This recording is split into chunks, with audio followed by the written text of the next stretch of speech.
आज के इस क्लास में हम राष्ट्रपति की विधायी शक्तियों पर चर्चा करेंगे और देखेंगे कि प्रेसिडेंट को कौन कौन सी प्रमुख विधायी शक्तियाँ प्राप्त हैं।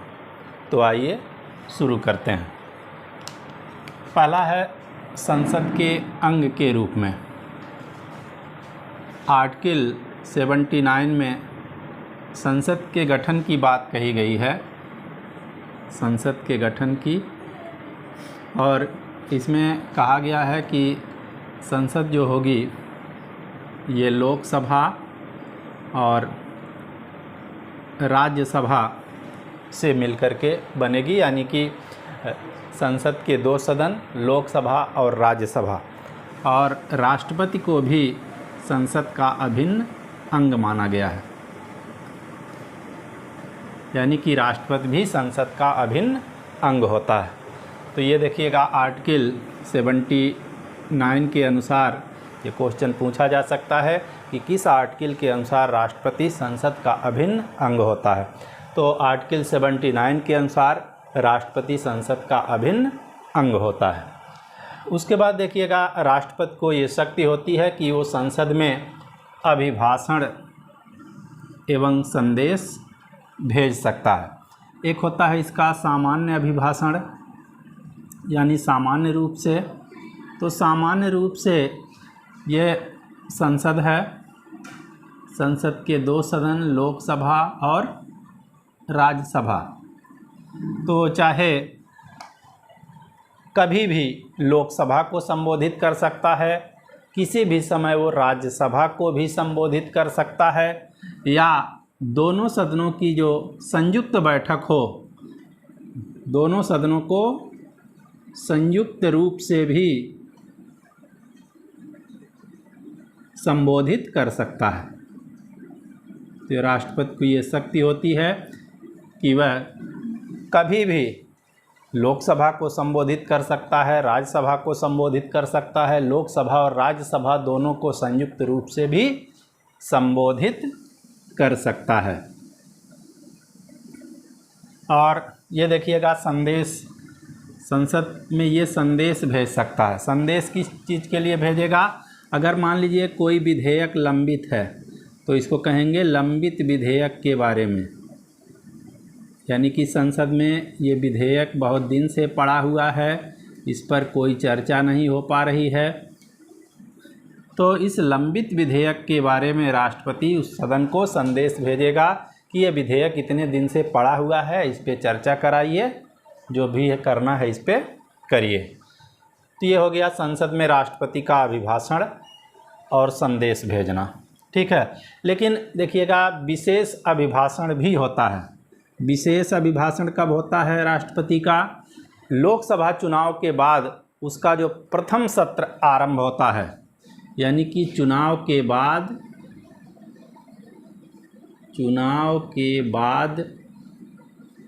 प्रथम सत्र के प्रारंभ में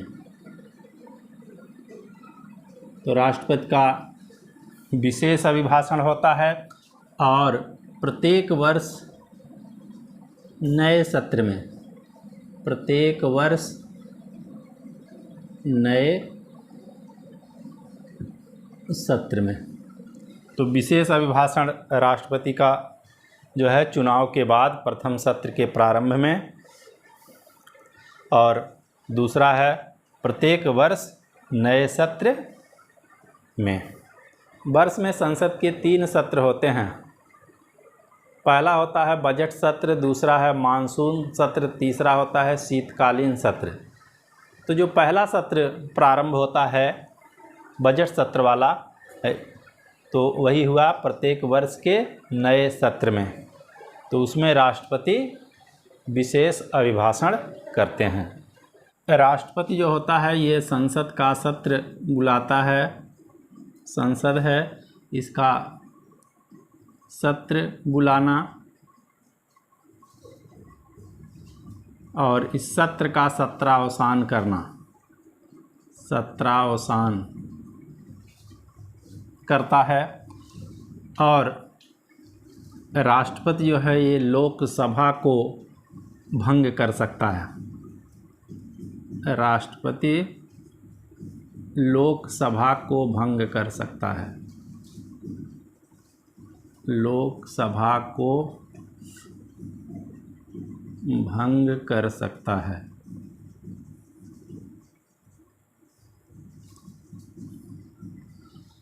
सत्र बुलाना, जो भी सत्र होते हैं, 3 सत्र होते हैं पूरे वर्ष में, तो हर सत्र को राष्ट्रपति बुलाता है। उसी कहा गया संसद का सत्र बुलाना। और जब सत्र समापन की ओर होता, ख़त्म हो जाता है, तो उस सत्रावसान की राष्ट्रपति घोषणा करते हैं। और राष्ट्रपति जो हैं ये लोकसभा को भंग करने की शक्ति रखता है। मनोनयन से संबंधित शक्ति। मनोनयन देखिएगा लोकसभा में भी है। लोकसभा में पहले इसको देख लेते हैं, उसके बाद राज्यसभा में। यदि राष्ट्रपति को ये लगे कि लोकसभा में एंग्लो इंडियन समुदाय के लोगों का पर्याप्त प्रतिनिधित्व नहीं मिल पाया है, तो इस समुदाय के अधिकतम 2 सदस्यों को, कितने सदस्यों को? अधिकतम 2 सदस्यों को वह लोकसभा में मनोनीत कर सकता है। अधिकतम 2 सदस्यों को। ठीक है, ये आर्टिकल है, आर्टिकल 331 के अनुसार। हमने कहा कि यदि राष्ट्रपति को लगे कि लोकसभा में एंग्लो इंडियन समुदाय के लोगों को, एंग्लो इंडियन समुदाय के लोगों को पर्याप्त प्रतिनिधित्व नहीं है, तो इस समुदाय के 2 सदस्यों को अधिकतम वो लोकसभा में मनोनीत कर सकता है। अब देखिएगा एंग्लो इंडियन क्या होते हैं। एंग्लो इंडियन के लिए ये है कि ये भारत का नागरिक हो, इंडियन सिटीजन, भारत का नागरिक हो, पितृकुल यूरोपी हो,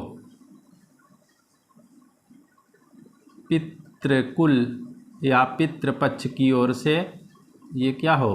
पितृकुल यूरोपी हो। और मातृकुल या माता के पक्ष से मातृकुल भारतीय हो, तो उसको एंग्लो इंडियन माना जाएगा। इंडियन सिटीजनशिप हो, पितृकुल यूरोपी हो। यूरोपी का अर्थ है, ऐसा नहीं है कि केवल इंग्लैंड का ही हो। यूरोप में फ्रांस है, जर्मनी है, बहुत सारे कंट्री आते हैं, तो यूरोप के देशों में से किसी एक देश का हो। अगर ये अफ्रीका का होगा तो एंग्लो इंडियन नहीं माना जाएगा। एशिया का होगा तो एंग्लो इंडियन नहीं माना जाएगा। तो ये इसके लिए शर्त क्या है कि यह यूरोपी हो, पिता के पक्ष की ओर से, पितृकुल की ओर से। और मातृकुल इसका क्या हो? भारतीय हो। इसका अर्थ यह है कि कोई यूरोपी व्यक्ति जो भारत में आया और भारतीय स्त्री से उसने शादी कर लिया, तो उसकी जो संतानें होंगी वो एंग्लो इंडियन कही जाएंगी। लेकिन अगर कोई भारतीय व्यक्ति यूरोपी महिला से विवाह कर लेता है तो वो एंग्लो इंडियन नहीं माना जाएगा। तो यहाँ पर ध्यान रखने वाली चीज़ है कि पितृकुल क्या होना चाहिए? यूरोपी होना चाहिए, और मातृकुल भारतीय होना चाहिए, तो उसको कहा जाएगा एंग्लो इंडियन। 2020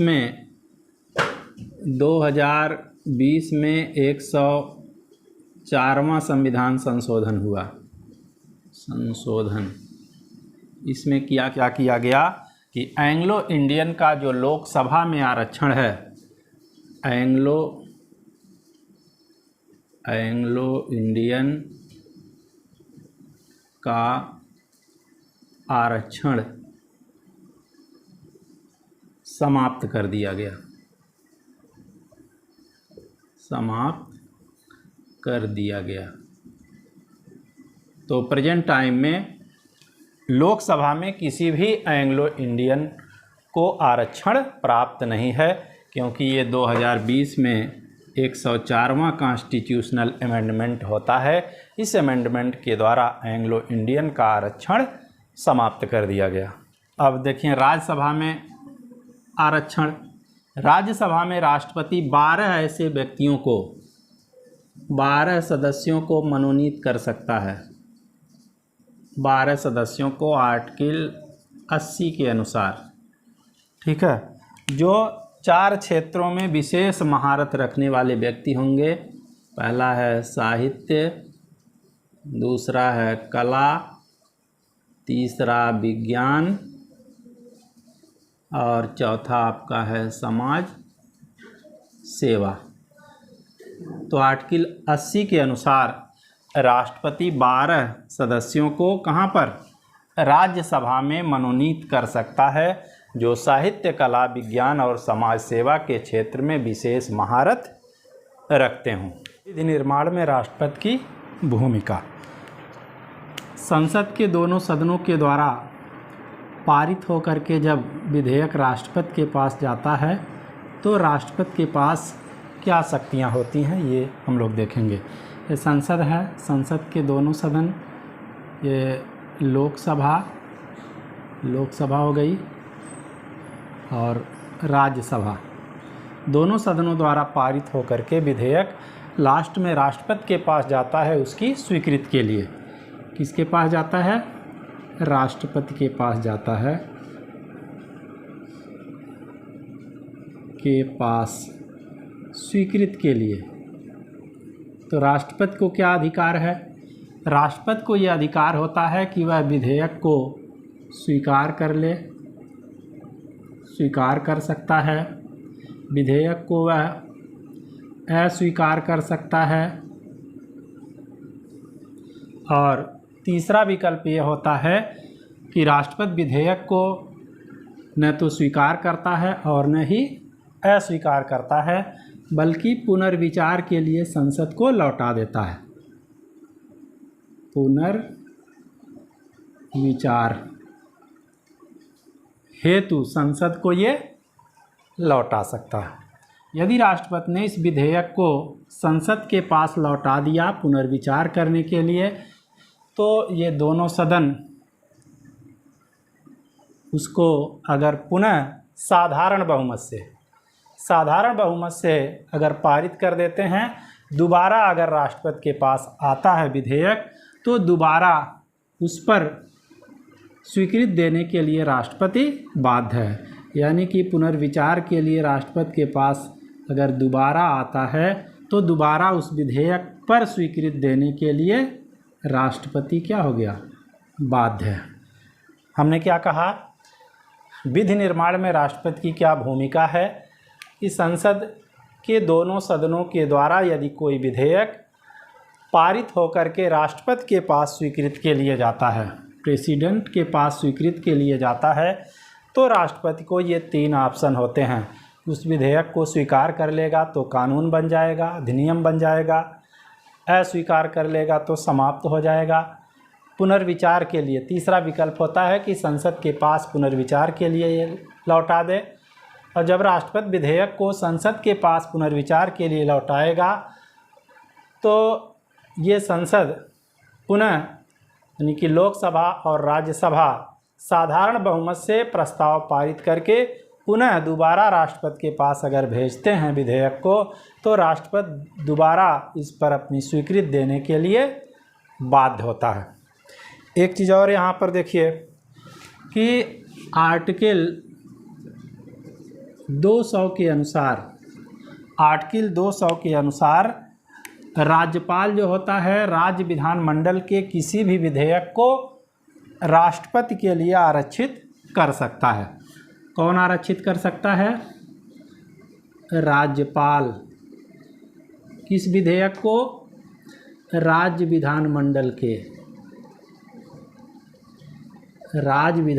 द्वारा पारित किसी भी विधेयक को, राज्य विधानमंडल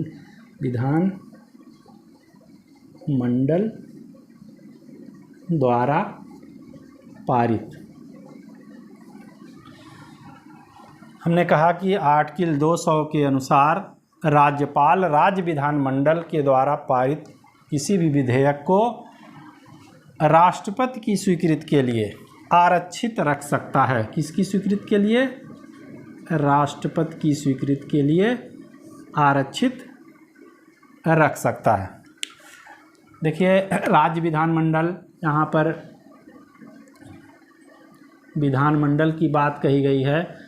कुछ राज्यों के विधानमंडल में एक सदन है तो वहाँ पर उसको कहा जाता है विधानसभा।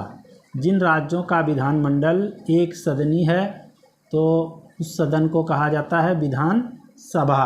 और कुछ राज्यों का विधानमंडल दो सदनी है तो वहाँ विधानसभा के साथ साथ विधान परिषद भी होती है, विधान परिषद।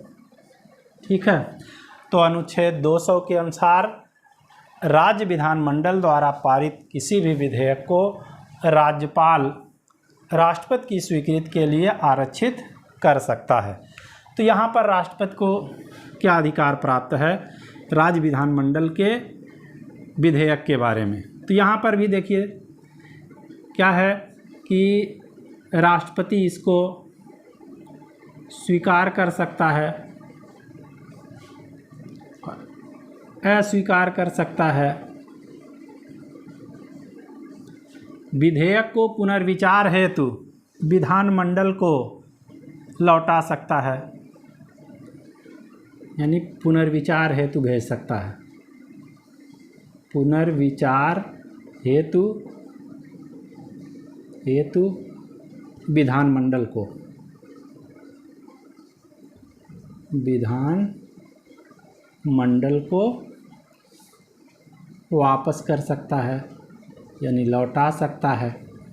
ठीक है, यदि राज्य विधानमंडल राष्ट्रपति द्वारा लौटाए गए विधेयक को पुनः पारित करके राष्ट्रपति के पास भेजती हैं तो भी राष्ट्रपति इस पर अपनी स्वीकृति देने के लिए बाध्य नहीं होता है। संसद की विधि के लिए देखिए यहाँ पर हमने बताया कि पुनर्विचार के द्वारा अगर संसद राष्ट्रपति के पास भेज देगी साधारण बहुमत से पारित करके तो दोबारा स्वीकृति देने के लिए राष्ट्रपति बाध्य होता है।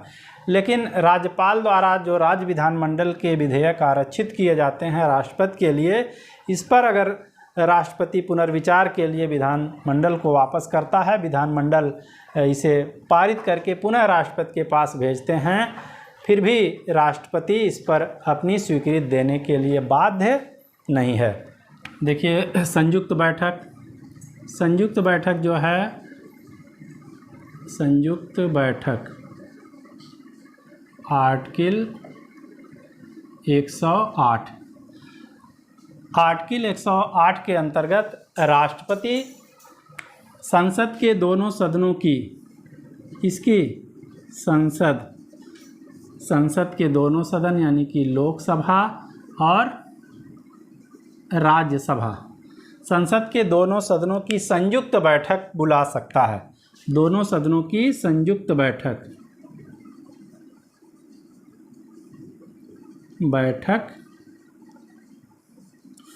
बुला सकता है। और हमने बताया था कि संसद के दोनों सदनों की संयुक्त बैठक बुलाने का अधिकार राष्ट्रपति को होता है। कौन बुला सकता है? प्रेसिडेंट यानी कि राष्ट्रपति बुला सकता है। लेकिन संसद के दोनों सदनों के संयुक्त बैठक की अध्यक्षता करने का अधिकार, संयुक्त बैठक के अध्यक्षता जो होता है वो लोकसभा अध्यक्ष करता है, यानी स्पीकर करता है, स्पीकर। ठीक है, तो संयुक्त बैठक अनुच्छेद 108 के अंतर्गत हमने कहा कि राष्ट्रपति संसद के दोनों सदनों की संयुक्त बैठक बुला सकता है और संयुक्त बैठक के अध्यक्षता करने का अधिकार जो होता है ये स्पीकर का होता है। देखिए संयुक्त बैठक जो बुलाने की बात है तो ये कब बुला सकता है राष्ट्रपति, उसके लिए क्या कोई व्यवस्था है? ये संयुक्त बैठक जो होती है साधारण विधेयकों के विषय में संसद के दोनों सदनों में अगर मतभेद हो जाए, साधारण विधेयक साधारण विधेयक के संदर्भ में यदि संसद के दोनों सदनों में मतभेद हो जाए तब राष्ट्रपति अनुच्छेद 108 के अंतर्गत दोनों सदनों के संयुक्त बैठक बुलाता है और इस साधारण विधेयक के भाग्य का फैसला दोनों सदनों के संयुक्त बैठक में किया जाता है। यहाँ पर लोकसभा और राज्यसभा। तो राष्ट्रपति को संयुक्त बैठक अनुच्छेद 108 के अंतर्गत साधारण विधेयकों पर संसद के दोनों सदनों में मतभेद होने की अवस्था में ये बुला सकता है राष्ट्रपति। संयुक्त बैठक की अध्यक्षता लोकसभा अध्यक्ष यानी स्पीकर करता है। राष्ट्रपति की पूर्व स्वीकृति से रखे जाने वाले विधेयक, राष्ट्रपति की पूर्व स्वीकृति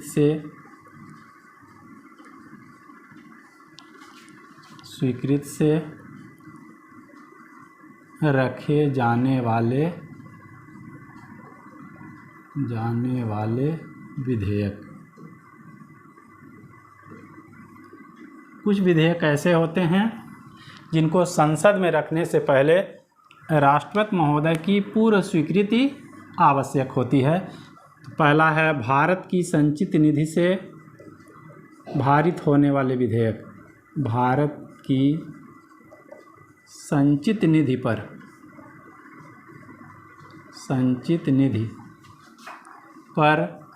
भारित होने वाले विधेयक।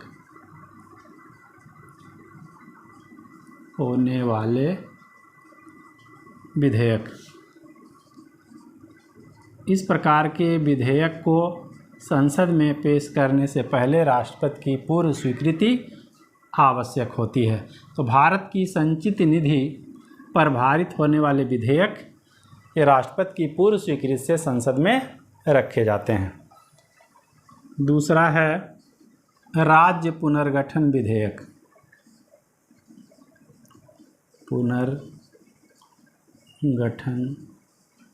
विधेयक। तो ये दोनों विधेयक जो होते हैं संसद में राष्ट्रपति की पूर्व स्वीकृति से रखे जाते हैं। राष्ट्रपति की विधायी शक्तियों के बारे में हम लोगों ने देखा कि संसद द्वारा पारित होकर के कोई विधेयक अगर राष्ट्रपति के पास जाता है तो राष्ट्रपति अगर अपनी स्वीकृति उस पर दे देता है तो वह विधेयक अधिनियम बन जाता है। यानी कि ये संसद है, लोकसभा, दूसरा सदन आपका ये राज्यसभा, दोनों सदनों द्वारा यानी कि लोकसभा और राज्यसभा द्वारा पारित होकर के विधेयक कहाँ जाता है? राष्ट्रपति के पास जाता है। राष्ट्रपति अगर अब इस पर स्वीकृति दे देता है तो वह विधेयक अधिनियम बन जाता है। स्वीकृति मिल गया तो वह विधेयक क्या बन गया? अधिनियम बन गया। लेकिन राष्ट्रपति की जो प्रमुख विधायी शक्ति है वह अध्यादेश जारी करने की शक्ति है। प्रमुख विधायी शक्ति, राष्ट्रपति की प्रमुख विधायी शक्ति ये आर्टिकल 123 में दी गई है कि राष्ट्रपति संसद के विश्रांति काल में अध्यादेश जारी कर सकता है। ठीक है, जब संसद का सत्र न चल रहा हो, ऐसे अवस्था में अगर तत्काल विधि की आवश्यकता हो तो राष्ट्रपति अध्यादेश ऑर्डिनेंस जारी कर सकता है। राष्ट्रपति अध्यादेश कब जारी कर सकता है? तो इसके लिए दो कंडीशन हैं कि अध्यादेश तभी जारी होगा जब संसद सत्र में न हो, संसद सत्र में न हो। ठीक है, और दूसरी चीज़ है तत्काल उस विषय पर विधि की आवश्यकता हो, तत्काल विधि बनाने की आवश्यकता हो तो राष्ट्रपति अनुच्छेद 123 के तहत अध्यादेश जारी कर। इसके बाद हम लोग राष्ट्रपति की कार्यपालिका शक्तियों को भी पढ़ लेते हैं कि राष्ट्रपति की कौन कौन सी प्रमुख कार्यपालिका शक्तियाँ होती हैं। आर्टिकल 53 के अनुसार, आर्टिकल 53 के अनुसार ये कहा गया है कि संघ की कार्यपालिका शक्ति राष्ट्रपति में निहित होगी। संघ की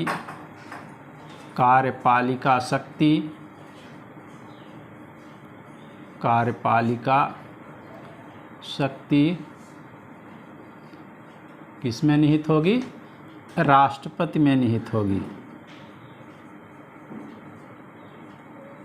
संघ की कार्यपालिका शक्ति राष्ट्रपति में निहित होगी और राष्ट्रपति इस शक्ति का प्रयोग स्वयं या अपने अधीनस्थ पदाधिकारियों के माध्यम से करेगा। अपने अधीनस्थ पदाधिकारियों के माध्यम से करेगा। पदाधिकारियों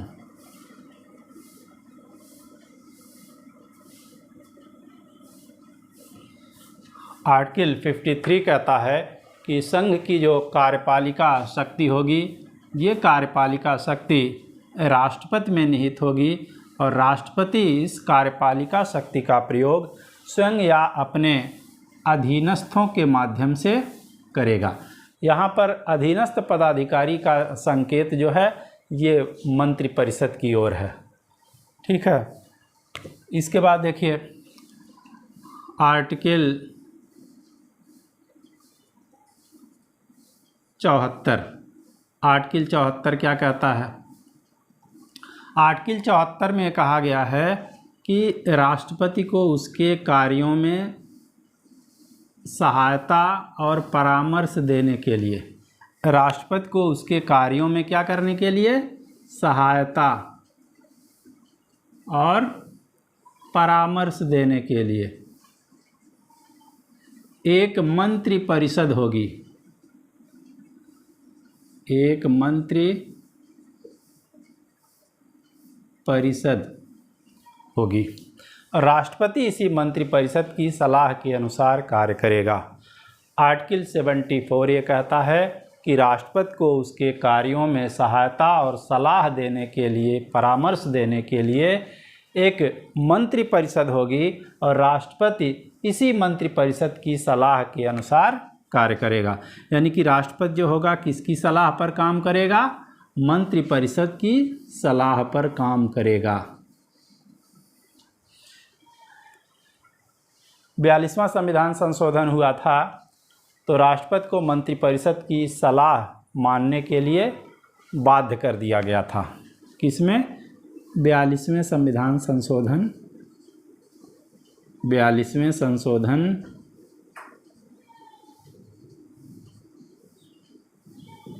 1976 में क्या किया गया था? 42वें संविधान संशोधन 1976 में कहा गया था कि राष्ट्रपति मंत्रिपरिषद की सलाह मानने के लिए बाध्य होगा। यानी कि सलाह मानना राष्ट्रपति के लिए बाध्य होगा, बाध्यकारी होगा। लेकिन 44वां संविधान संशोधन होता है। 44वें संशोधन ये होता है 1978 में। इसमें यह व्यवस्था की गई कि राष्ट्रपति मंत्रिपरिषद की सलाह को एक बार पुनर्विचार के लिए वापस कर सकता है। लेकिन मंत्रिपरिषद अगर राष्ट्रपति को दोबारा सलाह देती है तो दोबारा सलाह मानने के लिए राष्ट्रपति बाध्य है। तो 44वें संविधान संशोधन में ये कहा गया कि राष्ट्रपति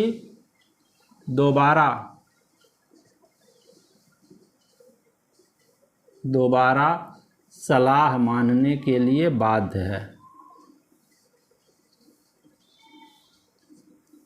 मानने के लिए बाध्य।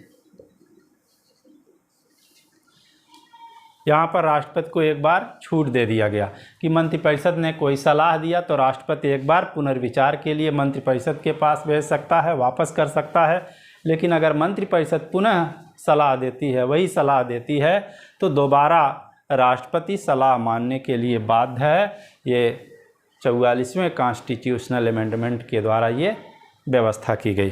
तो इस प्रकार से हम लोगों ने दो आर्टिकल को देखा, आर्टिकल 53 और 74। आर्टिकल देखिएगा 75 क्या कहता है।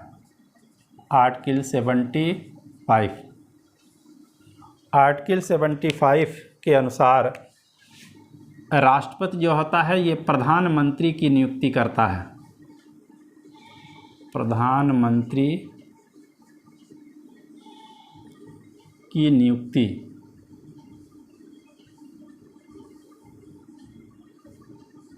राष्ट्रपति प्रधानमंत्री की नियुक्ति करता है आर्टिकल 75 के अंतर्गत। तो क्या राष्ट्रपति किसी भी व्यक्ति को प्रधानमंत्री बना सकता है, प्रधानमंत्री नियुक्त कर सकता है? नहीं, ऐसा नहीं है। राष्ट्रपति के लिए आवश्यक है कि वह बहुमत दल के नेता को,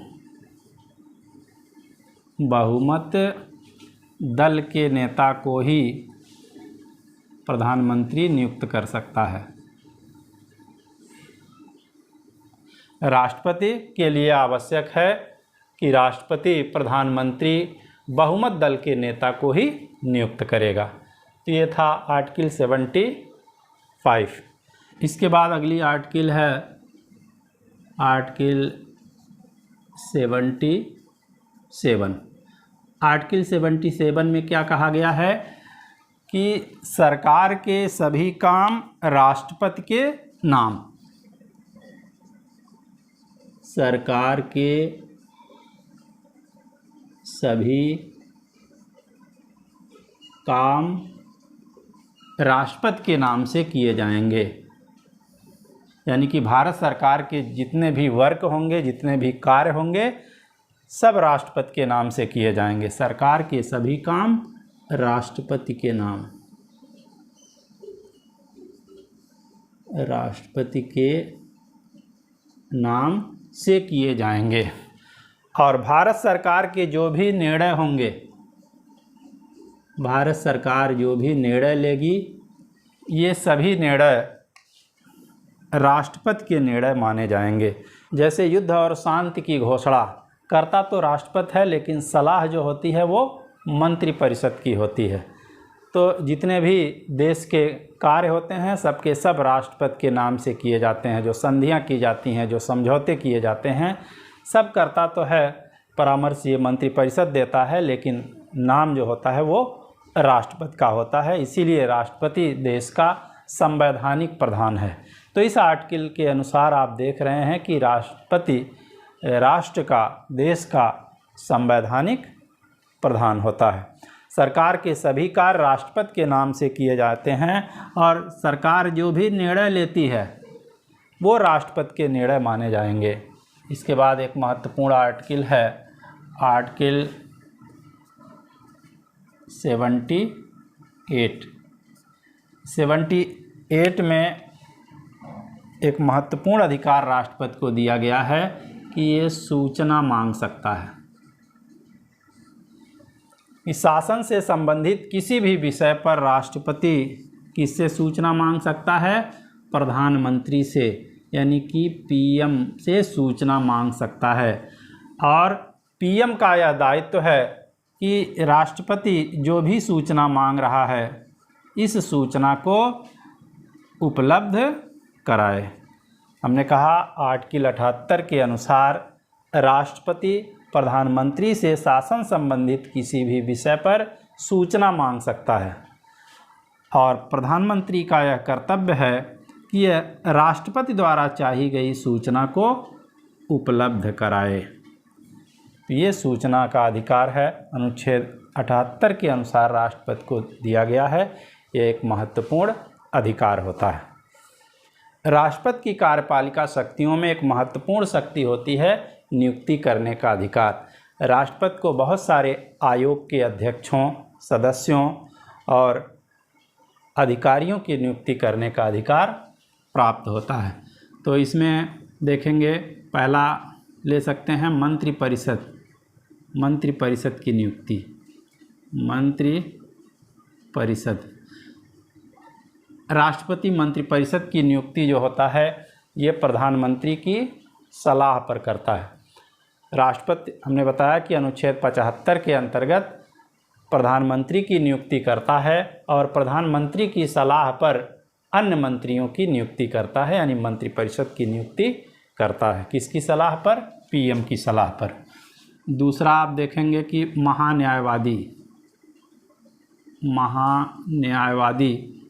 जो भारत सरकार का प्रथम विधिक अधिकारी जिसको कहा जाता है, महान्यायवादी की भी नियुक्ति राष्ट्रपति ही करते हैं।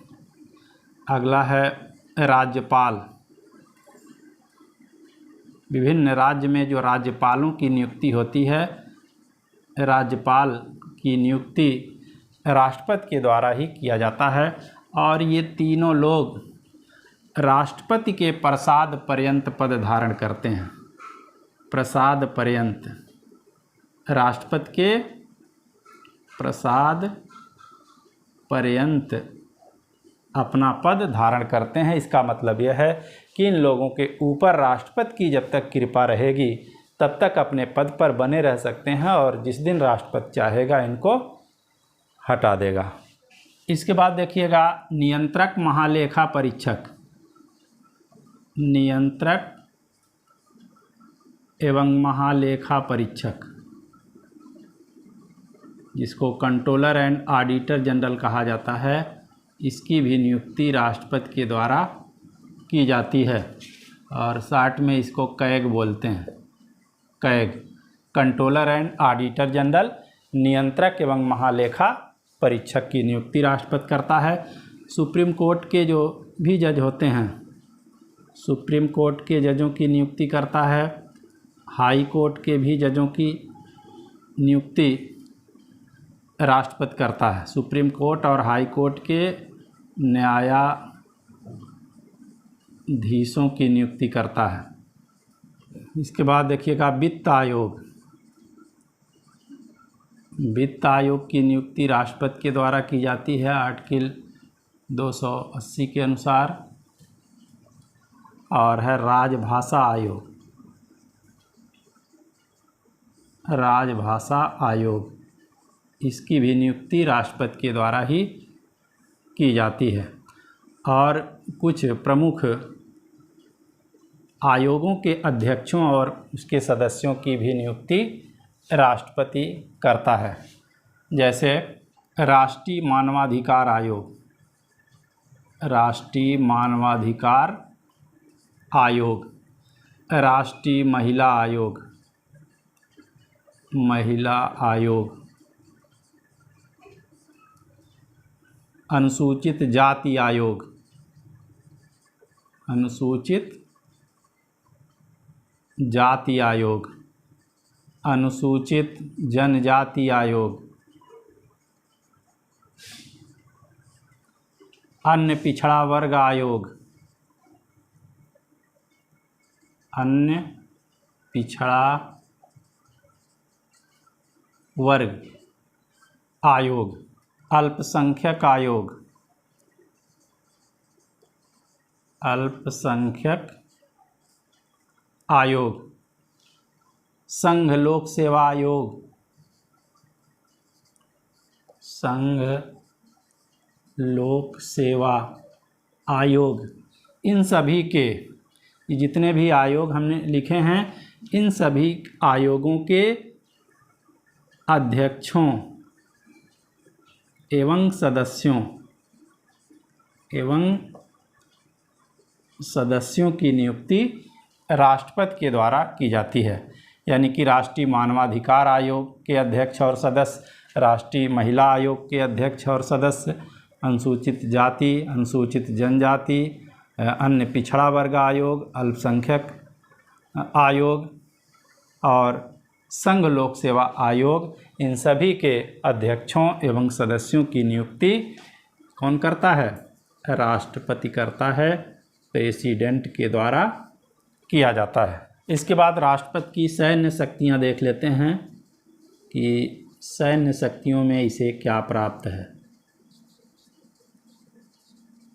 सैन्य शक्तियां तो भारत में देखेंगे 3 प्रकार की सेना होती है, थल सेना, जल सेना और वायु सेना।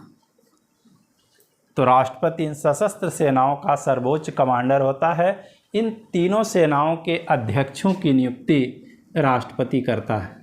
इन तीनों सेनाओं के अध्यक्षों की नियुक्ति राष्ट्रपति के द्वारा की जाती है और राष्ट्रपति ही युद्ध एवं शांति की घोषणा करता है।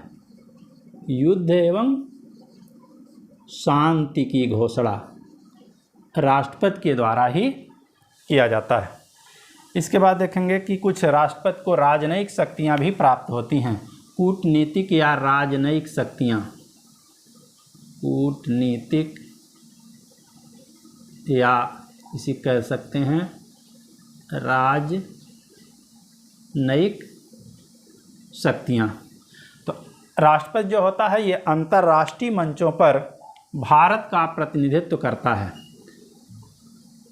अंतर्राष्ट्रीय मंचों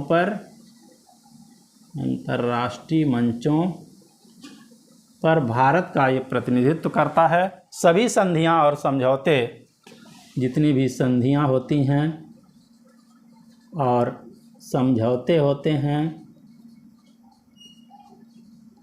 सभी संधियां और समझौते राष्ट्रपति के नाम से ही किए जाते हैं। और जो राजदूत होते हैं, राजदूत, इन राजदूतों की नियुक्ति राष्ट्रपति के द्वारा ही किया जाता है। और अगर विदेशों से कोई राजदूत आता है तो अपना प्रमाण पत्र राष्ट्रपति को ही दिखाता है। आज के क्लास में बस इतना ही। इसके बाद एक नए बेहतर क्लास में मिलते हैं। तब तक के लिए धन्यवाद।